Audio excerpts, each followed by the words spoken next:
अच्छा, अब हमारे पास हैं disorders related to skeletal system. सबसे पहला है स्पॉन्डिलोसिस। ये आपके पास एक जनरल टर्म है जो कि ये देखें, हमने अभी वर्टिब्रेस के दरमियान में जो इंटरवर्टिब्रल डिस्क होती है उसका स्ट्रक्चर देखा, जिसे आप कार्टिलेजिनस डिस्क भी कह रहे होते हैं, इंटरवर्टिब्रल या फिर वर्टिब्रल डिस्क कहते हैं। ये आपके पास यहाँ पे कार्टिलेजिनस जॉइंट होता है और फैसेट जॉइंट जो है वो वर्टिब्रेस के डोर्सल साइड पे प्रेजेंट होता है। खैर, ये सारा स्ट्रक्चर हम देख चुके हैं और वर्टिब्री का इंटरनल स्ट्रक्चर भी आपको पता है। आई एम सॉरी, अपना कार्टिलेजिनस डिस्क का इंटरनल स्ट्रक्चर आपको पता है, जैसे आउटर जो रिंग होती है कार्टिलेज की बनी हुई उसे एन्यूलस फिब्रोसिस कहते हैं, अंदर वाली न्यूक्लियस पल्पोसिस है। नाम याद करने की यहाँ पे ज़रूरत नहीं है, लेकिन अगर आप कर रहे हैं तो वेल एंड गुड। तो क्या होता है कि आपके पास विथ एज ये जो आउटर इसकी जो रिंग है एन्यूलस फिब्रोसिस, ये वक्त के साथ एज के साथ डीजनरेट करना शुरू कर देती है। इसी कंडीशन को हम स्पॉन्डिलोसिस कहते हैं। स्पॉन्डिलोसिस के अंदर आपके पास ना सिर्फ degeneration of outer ring of intervertebral disc होती है, बल्कि किसी भी वजह से अगर वर्टिब्री अपनी जगह से हिल जाए या उसका नॉट जस्ट विथ एज, आपका कोई इंजरी की वजह से या किसी नर्व कंप्रेशन की वजह से डिस्क डीजनरेट करना शुरू करे या डिस्क के स्ट्रक्चर में तब्दीली आए, तो वो स्पॉन्डिलोसिस की कंडीशन में कंसिडर किया जा सकता है। अब यहाँ पे वो कह रहा है कि ये एक जर्नल टर्म है जो कि एज रिलेटेड स्पाइन में वियर एंड टियर, यानी कि स्पाइन में आपकी जो यहाँ पे रीढ़ की हड्डी की बात हो रही है, स्पाइन, ठीक है। Also known as spinal osteoarthritis, इस कंडीशन को स्पाइनल ऑस्टियोआर्थराइटिस भी कहते हैं। आर्थराइटिस किसे कहा जाता है? Inflammation of joints. अब जो वर्टिब्री के दरमियान में जॉइंट्स हैं वहाँ पे भी आर्थराइटिस की कंडीशन देखने को मिल सकती है, and that too would be considered spondylosis, ठीक है। which then leads to what? Degeneration of spinal bones, यानी कि वर्टिब्रीज की डीजनरेशन होती है उससे, और दूसरा इंटरवर्टिब्रल डिस्क जो वर्टिब्रीज के दरमियान में कार्टिलेज की बनी हुई पैड है उसकी भी डीजनरेशन होना शुरू हो जाती है। इसके कॉमन सिम्टम्स आपको देख सकते हैं, नेक पेन होता है, ठीक है, फ्लेक्सिबिलिटी कम हो जाती है जिसकी वजह से स्टिफनेस होती है, और अगर आप एक्सरसाइज करेंगे या फिर आपके स्पाइन को मूव करने की, बेंड करने की कोशिश करेंगे तो ग्राइंडिंग नॉइज़ आपको देखने को मिलेगा। उसके बाद आपके पास सीवियर केसेस के अंदर क्या होता है कि इसमें आपको weakness, loss of balance, coordination issues वगैरह हो सकते हैं, क्योंकि क्या होता है स्पॉन्डिलोसिस से और बहुत सारी कंडीशंस हो सकती हैं, जैसे कि नर्व कंप्रेशन। स्पॉन्डिलोसिस से आपके पास सियाटिका भी हो सकता है, यानी कि compression of the largest nerve, sciatic, आगे पढ़ेंगे हम। तो ये एक नॉर्मल प्रोसेस है विथ एजिंग, इसीलिए आपकी जो वर्टिब्री होती है वो, क्योंकि कार्टिलेजिनस जो डिस्क है, जो इंटरवर्टिब्रल डिस्क है, क्योंकि वो डीजनरेट हो जाती है, जिसकी वजह से जो लेंथ है, जो कर्व्स हैं स्पाइन में, वो भी विथ एज क्या होता है, डिस्टर्ब हो जाता है, डी सीक्वेंसिंग हो जाती है, तो स्पाइन परमानेंटली बेंड हो जाती है। तो ये नॉर्मल प्रोसेस है विथ एजिंग, और ज़रूरी नहीं विथ मतलब सिर्फ ओल्ड एज में ही हो, यंग लोगों में भी ये कंडीशन देखने को मिल सकती है। तो यहाँ पे रिस्क फैक्टर्स हैं, अगर जैसे कि अगर किसी को पास्ट इंजरी है, कोई रिपीटेटिव स्ट्रेस है, रेपिटेटिव, तो ज़्यादा चांसेस हो सकता है उस इंसान में स्पॉन्डिलोसिस कंडीशन होने के। तो इसमें होता क्या है, इसमें आपके पास जो स्पाइनल डिस्क है, अब ये स्पाइनल डिस्क क्या है? Vertebral disc, cartilaginous disc, intervertebral disc और स्पाइनल डिस्क, ये सब एक ही चीज़ को बात हो रही है, एक ही चीज़ के बारे में बात हो रही है। जो वर्टिब्रीज के दरमियान में कार्टिलेज की पैड है उसकी बात हो रही है, ठीक है। तो जब उसकी डेटोरिएशन यानी कि डीजनरेशन होना शुरू होती है, और मैंने आपसे कहा था कि कार्टिलेजिनस डिस्क का काम क्या था? शॉक एब्जॉर्बर की तरह काम करना वर्टिब्रीज के दरमियान में। तो डीजनरेटिव चेंजेस आते हैं। बोन्स पर क्या होता है? बोन्स पर आपके पास जब जो बोन है उसका जो आप कह सकते हो सिंपल लफ्ज़ों में, अगर बोन डीजनरेट करना शुरू होती है तो वो जो स्ट्रक्चर होगा बोन का वो डिसेंबल हो जाता है, तो कहीं से बोन मैरो भी बोन की एंडिंग से निकलना शुरू हो सकता है, तो वो बोन स्पर्स होता है। तो जैसे आपके पास डिस्क जनरेट होती है तो उसका जो कार्टिलेज है जिसको हम लोग एन्यूलस फिब्रोसिस कहते हैं वो भी डीजनरेट होता है। और उसके बाद आपके पास जो स्पाइन में बोन्स हैं, वर्टिब्रेस हैं, उनमें बोनी प्रोजेक्शंस आते हैं जिन्हें आप बोन्स पर कह रहे होते हैं। अब क्या होता है, जैसे कि वर्टिब्री है, इसके दरमियान में हमारे पास यहाँ पे कार्टिलेजिनस डिस्क है। अब जब ये डिस्क डीजनरेट होना शुरू होती है तो ये डीजनरेट का मतलब क्या है, आहिस्ता आहिस्ता ख़त्म हो रही है ये डिस्क।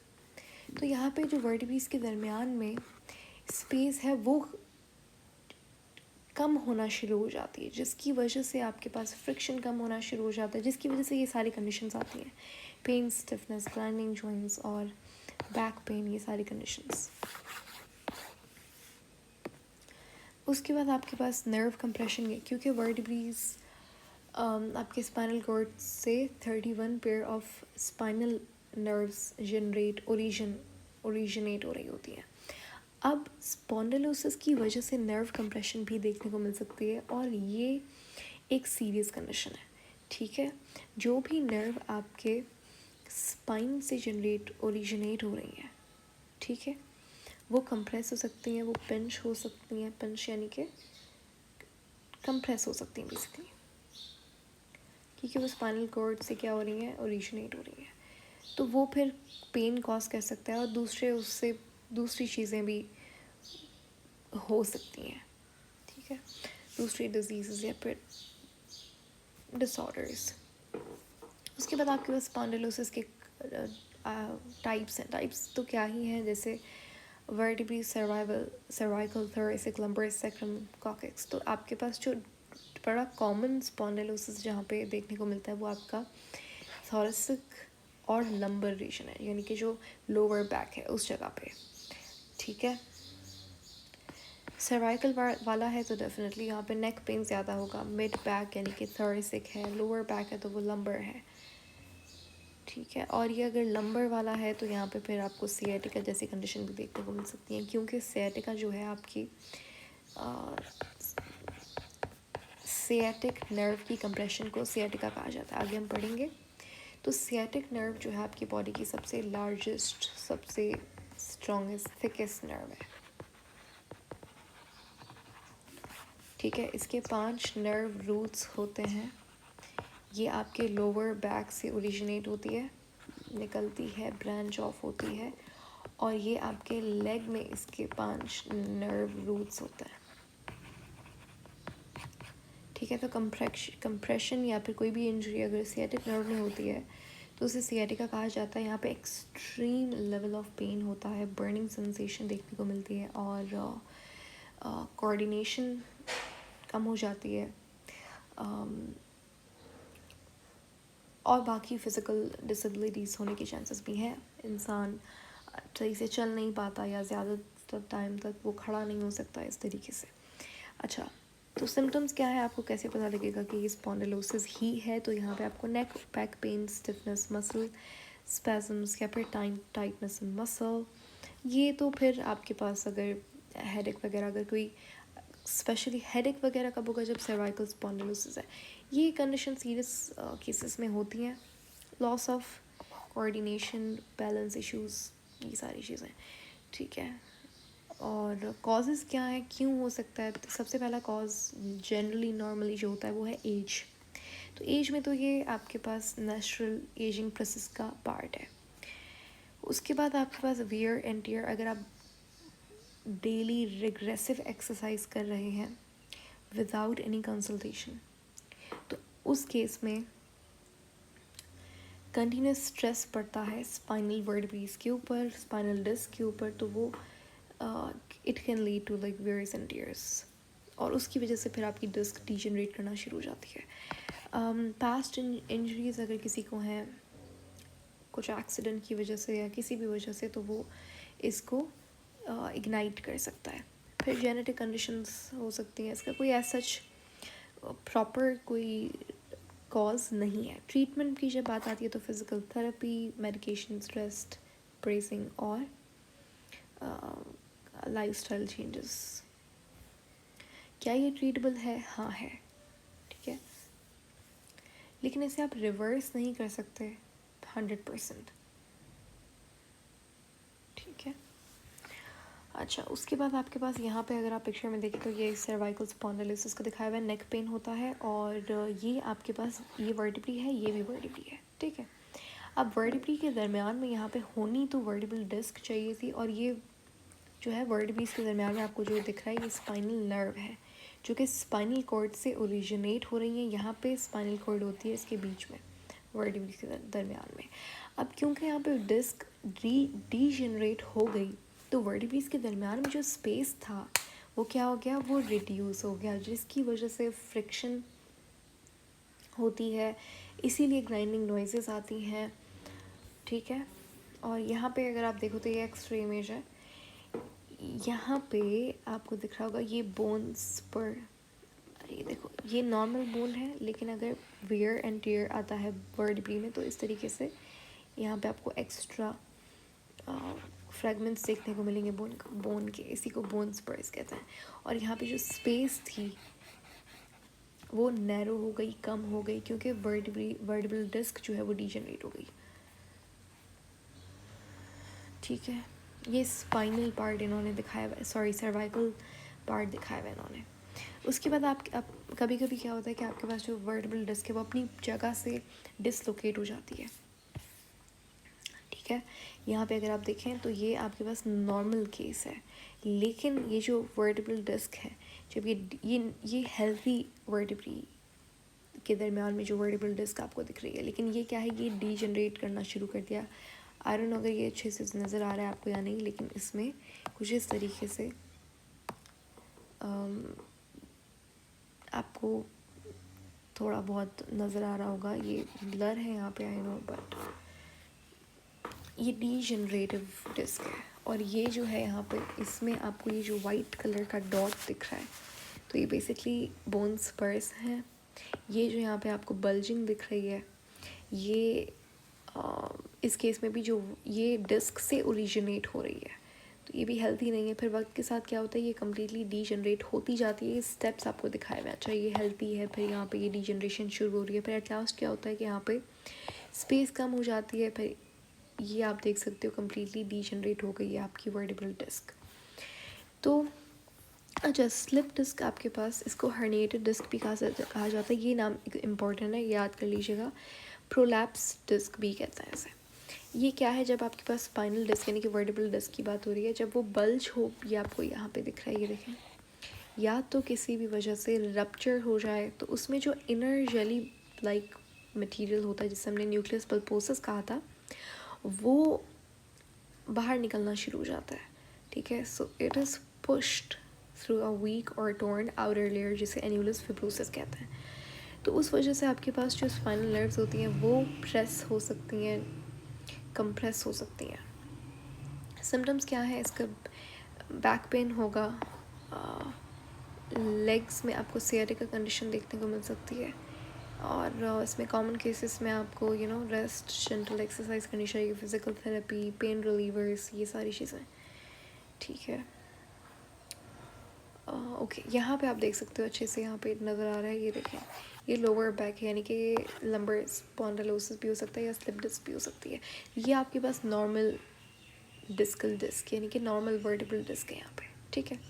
फिर क्या हुआ, यहाँ पे ये डीजनरेट करना शुरू हो गई, एंड देन यहाँ पे बल्जिंग होना शुरू हो गई। बल्जिंग कैसे हुई, जो अंदर वाला जेली लाइक सब्सटेंस है वो बाहर निकलना शुरू हो गया, क्योंकि आउटर मेम्ब्रेन ख़त्म होना शुरू हो गई, तो वो वीक हो गई, तो वहाँ से वो एग्जिट होना शुरू हो गया। ये हर्निएटेड डिस्क है। हर्निएटेड का मतलब क्या है, slip disc. Now this is completely herniated disc.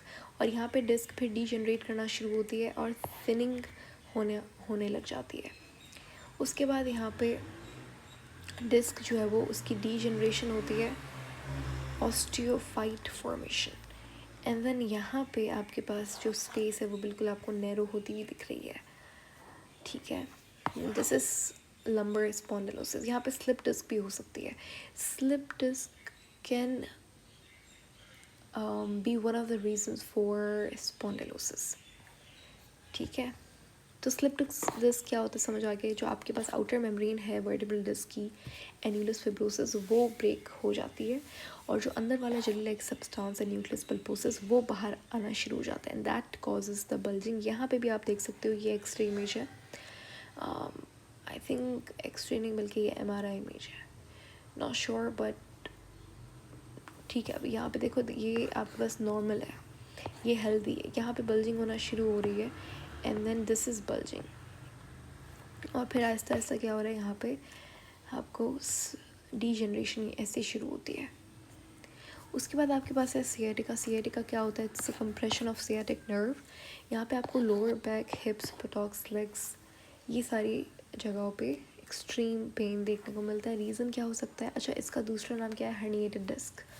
इसको हर्निएटेड डिस्क भी कहते हैं, सॉरी स्लिप डिस्क को हर्निएटेड या फिर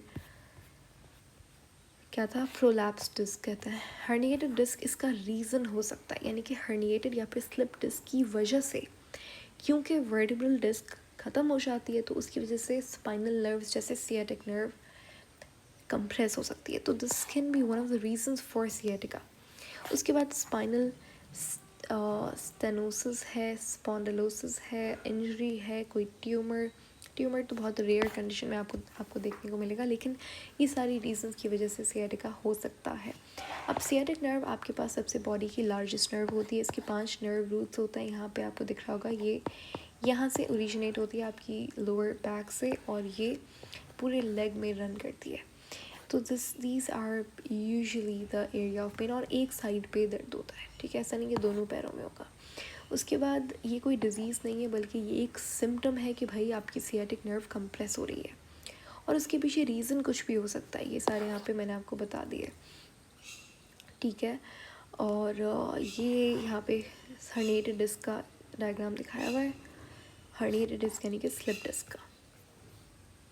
उसके बाद आता है आपके पास आर्थराइटिस, जहाँ पे भी टिस आ गया एंड में वर्ड के, तो वजह से पोलियोमेलाइटिस, टिस का मतलब होता है इन्फ्लेमेशन। अब आर्थराइटिस जो है वो किसकी इन्फ्लेमेशन है, जॉइंट की इन्फ्लेमेशन है।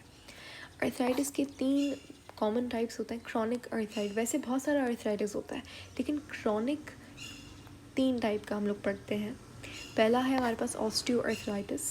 ऑस्टियोआर्थराइटिस सबसे कॉमन टाइप है आर्थराइटिस का, ये एज की वजह से होता है। इसमें क्या होता है, जो जैसे कि हमारे पास साइनोवियल जॉइंट है, यहाँ पे जो आपको मेनिस्कस दिख रहा है, ये जो आपको यहाँ पे कार्टिलेज दिख रहा है, इसे मेनिस्कस कहते हैं। तो ये डीजनरेट होना शुरू हो जाता है, जिसकी वजह से ये बोन्स जो है आपस में वो टकराना शुरू हो जाती हैं, फ्रिक्शन यहाँ पे कम हो जाती है, साइनोवियल फ्लूइड भी ख़त्म हो जाता है, ठीक है। तो ये बोन्स के दरमियान में स्पेस ख़त्म हो जाता है, जिसकी वजह से ये बोन जो है वो आपस में फ्रिक्शन प्रोड्यूस करती हैं एंड इट कॉजेस ऑस्टियोआर्थराइटिस। ये एक नॉर्मल जॉइंट का डायग्राम आपको दिखाया हुआ है, ये बोन है, ये बोन है। यहाँ पे बोन टू जोड़ने का काम कौन करता है, टेंडेंस करता है,